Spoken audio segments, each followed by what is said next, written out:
પ્લાસ્ટિકનું પ્રદૂષણ કેવી રીતે થાય તેના માટે એક ચાર્ટ બનાવ્યો છે.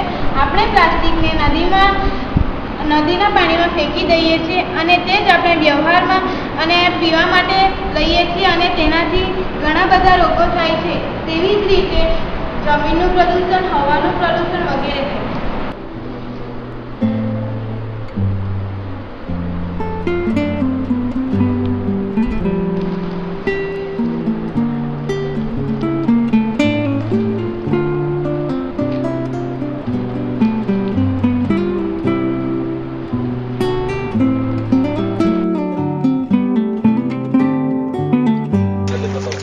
અંકલ, તમે શું વેચો છો? અમે કરિયાણાની વસ્તુ છે વેચીએ છીએ. પ્લાસ્ટિકનો ઉપયોગ કરો છો?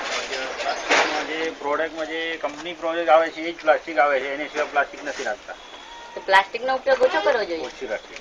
હા, તો એના માટે અમે એક પ્રોજેક્ટ કરેલો છે તે આ છે.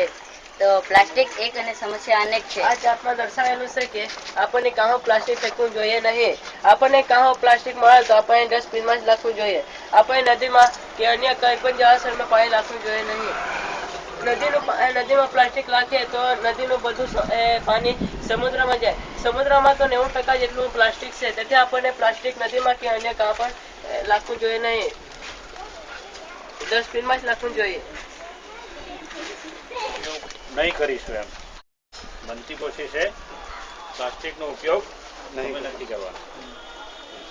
એવું સંકલ્પ લઈ જવા માંગીએ છીએ. અને અહીંયા દુકાન પર જે પણ લોકો આવશે તેમને પણ તમે સલાહ આપજો, જેથી કરીને બધાને સલાહ મળે અને બધા જાણે કે પ્લાસ્ટિક આપણે નહીં વાપરવું જોઈએ. તો પ્લાસ્ટિકનો ઉપયોગ ઓછો થઈ જાય આપણા દેશમાં તો જરાક સુધારો થાય.